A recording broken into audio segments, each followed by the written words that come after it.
In the ancient city of the Oyo Kingdom, there lived a supreme king called Kabiyesi Oba Gbadamosi. Kabiyesi was a powerful and respected ruler who inherited his superiority from his forefather. As the eldest son of the late king, he ascended the throne in his early 20s, succeeding his father, who had a short reign. According to tradition, the Arema, that is the eldest son, must refrain from premarital sexual intimacy for two reasons. 1. As part of their culture, a king must serve as a role model, embodying virtues for others to emulate. If Arema committed premarital sex and entered the secluded shrine known as Pebi, a sacred place for spiritual cleansing, guidance, and instruction before assuming kingship, he would die before or on the 7th day. Several kings had fallen victim to this fate, underscoring the significance of this tradition in ensuring the right person ascends the throne. 2. It was believed that for the king to produce a male Arema immediately after marriage, he must remain celibate before his coronation. This cultural expectation compelled the intended king to maintain his virginity, dignity, and eligibility for the throne.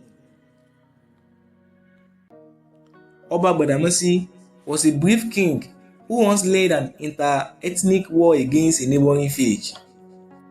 His bravery and success earned him the love and respect of his people, solidifying their confidence in him when he emerged from the Pebi.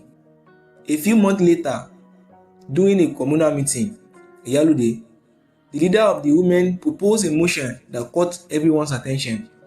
She stated, "It is an insult for a king to be without queen in the palace. It is high time for Kabiyesi to choose a righteous wife to become queen." The chiefs unanimously supported her motion. According to tradition, the king's first wife must be a virgin, chosen through a dancing competition. Preparations began, and the town carrier announced the competition, inviting all virgin maidens to dress in their finest outfit for the event in 7 days' time. It was taboo for a king's first union to be with non-virgin maiden.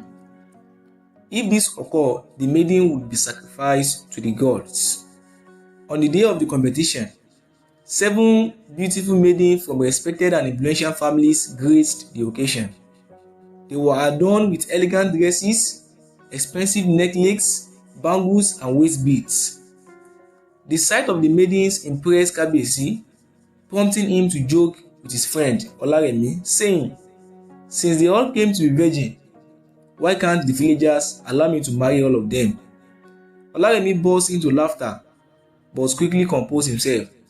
"Kabiyesi, it's against the customs and traditions," said Olaremi. Before the competition began, the chief priest addressed the "O you villagers, from the mouth of Kabiyesi, may he reign long. He greets you all for honoring today's invitation. May good deeds like this never cease in your home. Today is a historical day. Today is a historic day in Kabiyesi reign, as the mother of the future king will be chosen. Let me remind you, whoever I touch with this staff and signal is a virgin has passed the first day. But if not, her head will be beheaded at the shrine today."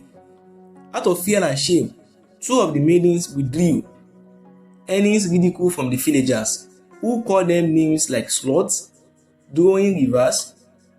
5 maidens remained on stage.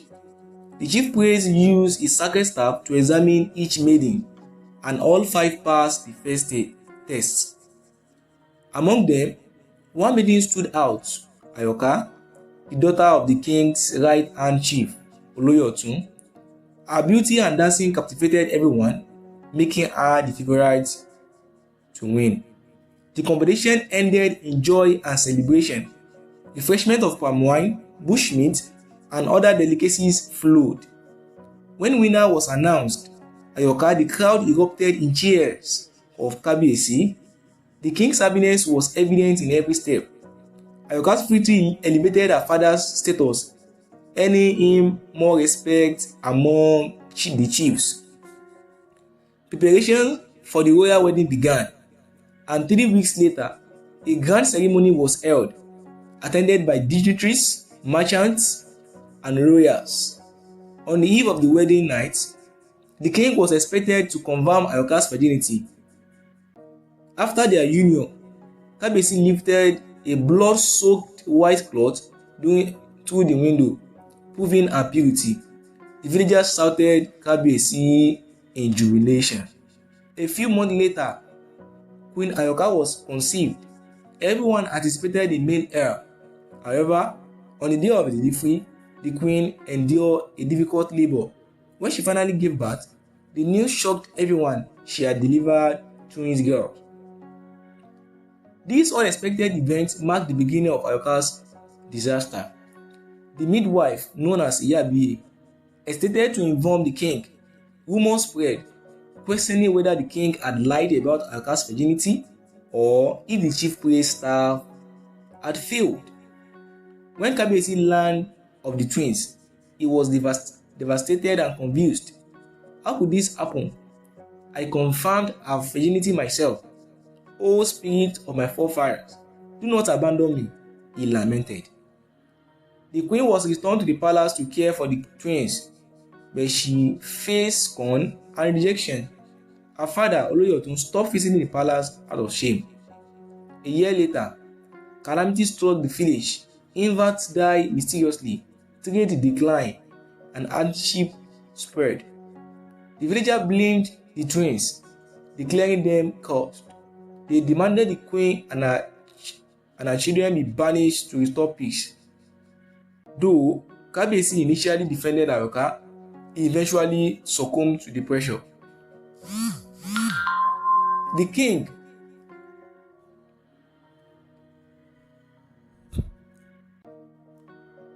king reluctantly agreed, stating, "If this decision restores peace, I cannot object." Ayoka, heartbroken, cursed the village as she was expelled. "You all lied against me, accusing me of infidelity. This will mark the beginning of sovereign. This will mark the beginning of your sovereign. This will mark the beginning of your sovereign," she declared, living with her twins. Her father, ashamed, arranged for her to stay with his brother, a powerful herbalist in a neighboring village. The herbalist vowed to protect Ayoka and her children. 6 years later, the village of Oba Gbadamosi was in ruin. A new king had been selected, but she died during childbirth. The disaster persisted. Desperate, the king consulted the oracle. The chief priest refused. The village suffers because you wronged an innocent woman. Seek Ayoka's forgiveness, or this land will perish. The chiefs, hesitant, questioned the priest, but how could she give birth to twins if she was pure? Not ordinary twins, but female twins. The priest responded, "You are all ignorant of nature. God alone determines the child in the womb, male, female, or both. He creates as he wills. Your custom cannot override his divine will." Some chiefs were arraigned to start looking for Ayoka. They spent days before locating her whereabouts.